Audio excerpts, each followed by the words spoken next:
తాత్కాలిక వర్షం 1 సెంటీమీటర్ వర్షం పడితే నీళ్లు గారే తాత్కాలిక సచివాలయం తాత్కాలిక అసెంబ్లీ నువ్వు కట్టే చేతులు దొరుకుతుంటే ఇంకా అది నువ్వు కట్టి పూర్తి అయ్యేసరికి ఎక్కడో తీసుకెళ్లి మధ్యలో పెట్టేసినాక దాని రోడ్డు కనెక్టివిటీ ఇది రావాలంటే అంతా పూర్తి ఎన్ని లక్షల కోట్లు రావాలి. ప్లస్ వీటికి సంబంధించి నువ్వు మొదలు పెట్టిన ఏదైతే ఈ అవినీతి యజ్ఞం ఏదైతే ఉందో ఓ భ్రమ క్రియేట్ చేసి ఒక పక్క ఒక అవినీతి యజ్ఞం మొదలు పెట్టావు.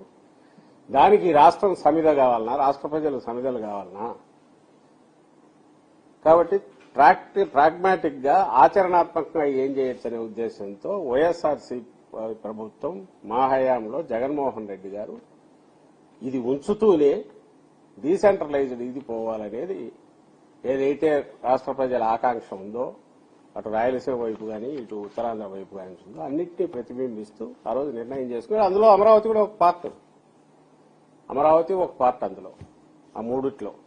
So that is history. ఇప్పుడు ఈ రోజు మీరు అడుగుతున్న దానికి కూడా నేపథ్యం అదే అనేది అందరికీ తెలుసు ఎందుకు వచ్చింది. అయితే మేము ఈ రోజు ఉన్న సిచ్యువేషన్ గురించి నేను అడుగుతున్నది ఏంటంటే ఇప్పుడు 2 ఏళ్ళు అయింది చంద్రబాబు నాయుడు గారు వచ్చినాడు, చేస్తున్నాడు, నడుస్తోంది.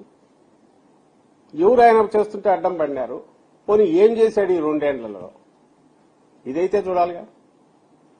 క్లుప్తంగా చెప్పాలంటే జగన్మోహన్ రెడ్డి గారు YSR Congress party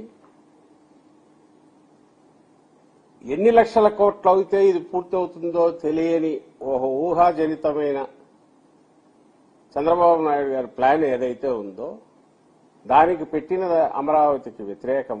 at the same time ఏ అమరావతి అయితే ప్రజల రాజధానిగా అందరి ప్రజల ఆకాంక్షగా ఉండేదానికి ఆయన ఎప్పుడూ వ్యతిరేకం కాదు కాబట్టి 19 ఎన్నికలకు ముందే ఇప్పుడు మనం నిలబడిన ఇక్కడ చంద్రబాబు నాయుడు కంటే చాలా ముందే భూమి కొనుక్కొని ఇక్కడే ఆఫీసు ఇక్కడే ఇల్లు కూడా కట్టుకున్నారు శాశ్వతంగా. కాబట్టి దీని మీద మా స్టాండ్ అనేది ప్రత్యేకంగా చెప్పడానికంటూ ఏమీ లేదు. ఆయన చంద్రబాబు నాయుడు ఈ తీర్మానం చేయడం ద్వారా ఏం ప్రూవ్ చేసుకుంటున్నాడంటే తన డ్రామా ఇంకొక కొత్త డ్రామాకు తెరలేపాడు. ఇప్పుడు ఈ రోజు వాళ్ళ పత్రికలు చూస్తేనే కనిపిస్తుంది. మళ్లీ భవిష్యత్తులో జగన్మోహన్ రెడ్డి లాంటి వాళ్ళు ఎవరన్నా వచ్చి దీన్ని ఏం చేయడానికి కూడా కాకుండా కట్టుదిట్టమైన కట్టడం వేసి పునాదులు తీసి ఒక తీర్మానం చేసి చేస్తున్నారు అని రాయడం ద్వారా అసలు విషయం పక్కకు పోయి ఇంకెక్కడికో తీసుకుపోతున్నాడు ఆయన. అంటే తీర్మానం చేయగానే అంతా అయిపోయింది. నిజంగా నీకు తీర్మానం చేయాలనుకుంటే నువ్వు కౌన్సిల్ కూడా పిలవాలా, అందరినీ పిలిచేయాలా, అన్ని చోట్ల డిస్కషన్ జరగాల. చేసినప్పుడు ఈ క్వశ్చన్లు వస్తాయి, ఇవన్నీ రైజ్ చేస్తారు. అడగాల్సిన వాటికి సంబంధించి ఆయన సమాధానాలు చెప్పాల్సి ఉంటుంది, ఆయన ప్రభుత్వం చెప్పాల్సి ఉంటుంది. ఏ క్వశ్చన్లు రైజ్ అవుతాయంటే అసలు నువ్వు ఏం చేస్తున్నావు అక్కడ? ఆ రోజు 5 ఏళ్ళు కొట్టేసావు. 5,000 కోట్లు అది ఎక్కడికి పోయిందో, డ్రైన్ అవుట్ అయిందో, ఏమైందో చేశారు. డ్రైన్ అవుట్ అయిందనే కనపడుతుంది. ఎందుకంటే ఆ రోజు చేసిన తాత్కాలిక కన్స్ట్రక్షన్స్ పేరు మీద చేసిన చంద్రబాబు నాయుడు గారు చేసిన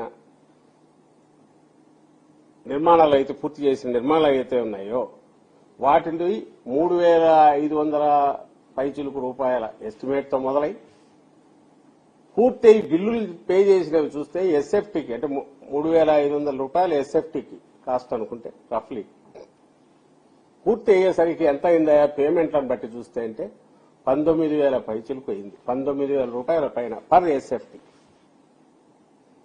దాన్ని ఏం యజ్ఞం అనాలి? అది నిర్మాణం అంటారా లేక అవినీతి యజ్ఞం అంటారా? కానీ లెక్కలు ఎక్కడా చూడవు. అన్లెస్ మీరు అవన్నీ తీసుకుని లెక్కలేసి బిల్లులన్నీ కూడి ఆ తర్వాత డివైడ్ చేస్తే తప్ప ఎస్ఎఫ్టీ లెక్కన కనపడదు.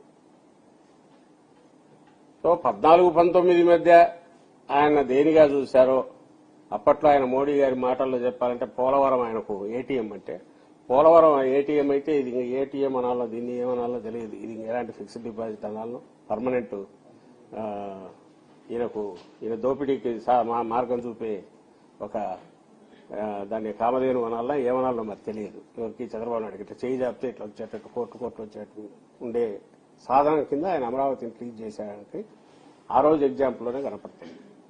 ఈ రోజు ఏం చేశాడు? మళ్ళీ ఇప్పుడు ఈ 2 ఏళ్లలో ఒక్కటే అడుగుతున్నాం, ఏదన్నా ఒక కొత్త ఏదన్నా దీంట్లో వచ్చింది. కొత్త ప్లాన్ కోసం మళ్ళీ 400 కోట్లు ఈ మధ్య చదివించుకుంటున్నాడు అనేది డిజైన్ కోసం అని చెప్పి 400 కోట్లు ఇస్తున్నామంట. ఇప్పుడు అప్పుడు ఇచ్చిన డిజైన్లన్నీ ఏమినాయి? ఆ డిజైన్లు ఏంది, ఈ డిజైన్లు ఏంది, అసలు డిజైన్ల పేరుతో ఎన్ని వేల కోట్లు ఖర్చు అవుతుంది తెలియదు. అలాగే బిల్డింగులకు సంబంధించి ఆ రోజు ఏవైతే పునాదులు తీసి ఆగినాయో అవి ఈ కొత్త ప్రభుత్వం వచ్చాక ఎవ్వరు అడగకుండానే వాటిని రద్దు చేసి చంద్రబాబు నాయుడు గారు మళ్లీ టెండర్లు పిలిచారు.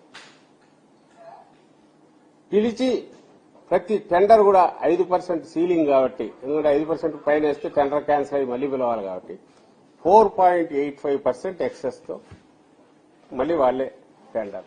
దాదాపు 90% నాకు తెలిసి సేమ్ అర్లియర్ కాంట్రాక్టర్స్ కే వాళ్ళకే అలొకేషన్. ఈసారి యావరేజ్ రేట్ ఎంత ఎస్ఎఫ్టీకి? వీళ్ల దీని ప్రకారం 11,000 12,000 ఎంతో పడుతుంది. ఇంకా ఊహించుకోండి, ప్రజలే ఊహించుకోవాలా. ఆ రోజు 3,500 రూపాయలు ఎంతో ఎస్ఎఫ్టీ ఉన్నది 19,000కు ఫైనల్ అయ్యేసరికి పే చేసింటే అంటే 400%, 450%, 500% నాకు తెలియదు, లెక్కలు వేసుకోవాలి. మరి ఇప్పుడు ఈరోజు 11,000 12,000 ఆవరేజ్ దాని మీద వేస్తున్న ఎస్ఎఫ్టీ కాస్ట్ పూర్తి అంటూ అయితే అంటే ఎవరో ఆపుతారని కాదు, జగన్మోహన్ రెడ్డి గారు ఎవరో ఆపుతారు కదా, అసలు ఈయనకు పూర్తి చేయాలనే ఉద్దేశం ఉంటే కదా. అది ఎన్ని వేల రూపాయలకు పోతుంది? నాకు తెలిసి 50,000 60,000 రూపాయలకు పోతుంది ఎస్ఎఫ్టీ. ప్రపంచంలో ఎక్కడైనా ఉందా ఇది? అసలు దీనికి ఆన్సరబిలిటీ, జవాబుదారీతనం ఉందా?